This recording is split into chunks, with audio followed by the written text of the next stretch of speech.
But I won't do that. That's probably the biggest statement I made because people thought I would use force. I don't have to use force. I don't want to use force. I won't use force. Sikap Presiden Amerika Serikat Donald Trump soal Greenland sempat membuat Eropa khawatir.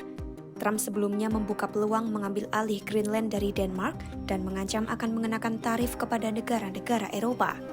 Langkah itu dikhawatirkan bisa memicu konflik dengan sekutu dekat AS di Pakta Pertahanan Atlantik Utara NATO.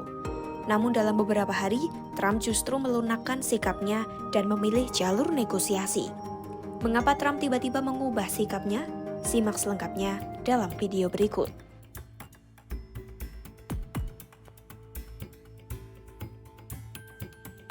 Melansir Wall Street Journal, ada beberapa faktor utama yang menjelaskan mengapa Trump akhirnya melunakkan sikapnya terkait Greenland. Faktor pertama adalah karena adanya diplomasi intensif dan tekanan langsung dari para pemimpin Eropa.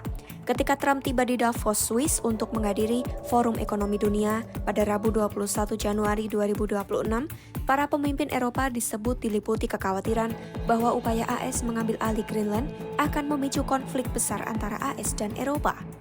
Dalam kondisi itu, Trump melakukan serangkaian pembicaraan rahasia dengan para pemimpin Eropa, termasuk Sekretaris Jenderal NATO Mark Rutte dan Kanselir Jerman Friedrich Merz. Menurut para pejabat Eropa, negara-negara Eropa bersatu menolak pengambil alihan Greenland dan menggunakan pendekatan ganda, yaitu memberikan tawaran kerjasama keamanan, sekaligus menyampaikan peringatan tentang risiko keretakan serius di tubuh NATO. Faktor kedua adalah tawaran kompromi strategis yang dinilai mampu memenuhi kepentingan AS tanpa harus mengubah status kedaulatan Greenland. Menurut pejabat Eropa yang mengetahui pembahasan tersebut, kerangka kesepakatan yang sedang digodok mencakup kemungkinan penempatan pasukan AS di pangkalan militer di Greenland melalui kesepakatan dengan Denmark. Selain itu, negara-negara Eropa juga menawarkan peningkatan keamanan di kawasan Arktik melalui kerjasama NATO. AS juga disebut berpotensi mendapatkan hak penolakan pertama atau veto atas investasi sumber daya mineral di Greenland yang dimaksudkan untuk mencegah Rusia dan China mengakses kekayaan alam pulau tersebut. Sebagai imbalannya, Trump memilih menarik kembali ancaman tarif terhadap negara-negara Eropa. Faktor ketiga berkaitan dengan kekhawatiran ekonomi dan tekanan pasar. Sejumlah sekutu Trump di luar pemerintahan merasa cemas setelah pasar saham mengalami penurunan tajam menyusul ancaman tarif yang dilontarkan Trump terkait Greenland. Trump sebelumnya mengancam akan menerapkan tarif 10% terhadap 8 negara Eropa yang dirancang naik menjadi 25% pada Juni 2025 jika tidak ada kesepakatan. Menurut para sekutu dan pengamat di lingkaran Trump, gejolak pasar ini menjadi sinyal kebijakan tarif berisiko mengguncang ekonomi dan memperburuk hubungan dagang AS dengan sekutu-sekutunya. Faktor keempat datang dari dalam pemerintahan Trump sendiri. Menurut seorang pejabat pemerintahan Trump, sebagian penasihat Trump secara pribadi menilai retorika keras Trump justru membuat negosiasi dengan Denmark semakin sulit. Dalam beberapa hari terakhir, pemerintahan AS mulai membahas opsi kompromi yang lebih fokus pada akses AS terhadap sumber daya mineral Greenland dan penyediaan lahan untuk pangkalan militer daripada penguasaan wilayah secara total. Pandangan ini disebut menjadi salah satu dasar pergeseran strategi Trump.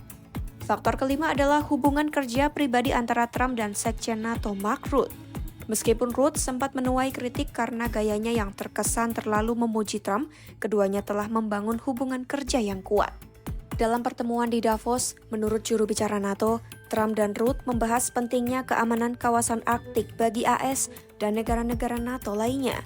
Pendekatan ini dinilai berhasil melunakkan posisi Trump yang kemudian menegaskan ia tidak perlu dan tidak ingin menggunakan kekuatan militer untuk menguasai Greenland.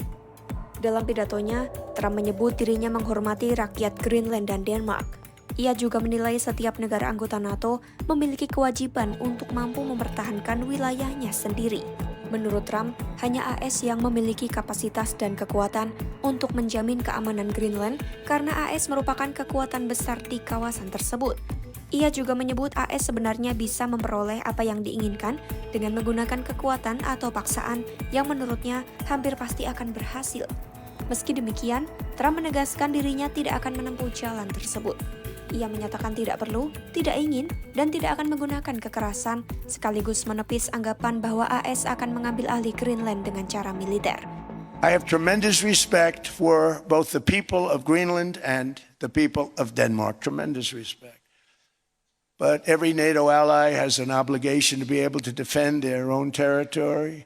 And the fact is, no nation or group of nations is in any position to be able to secure Greenland other than the United States. We're a great power. We probably won't get anything unless I decide to use excessive strength and force where we would be, frankly, unstoppable. But I won't do that. Okay? Now everyone's saying, oh, good. That's probably the biggest statement I made because people thought I would use force. I don't have to use force. I don't want to use force. I won't use force. Perubahan sikap ini menunjukkan pergeseran dari politik ancaman ke strategi negosiasi. Juru bicara Gedung Putih Caroline Leavitt menyebut, jika kesepakatan ini terwujud, AS akan mencapai seluruh tujuan strategisnya terkait Greenland dengan biaya yang sangat kecil dan dalam jangka panjang. Dengan kata lain, Trump dinilai menyadari membendung pengaruh Rusia dan China serta memperkuat posisi militer AS di Arktik dapat dicapai tanpa harus memicu konflik dengan NATO atau mengguncang stabilitas ekonomi global. Sikap Trump menunjukkan tekanan keras tidak selalu menjadi jalan utama dalam hubungan internasional. Ada berbagai pertimbangan yang harus dihitung, mulai dari kepentingan keamanan hingga hubungan dengan negara sekutu. Dengan memilih negosiasi, Trump tetap bisa mengejar kepentingan AS tanpa memicu konflik dengan NATO. Tinggalkan pendapatmu di kolom komentar, pantau terus perkembangannya hanya di YouTube Kompas.com.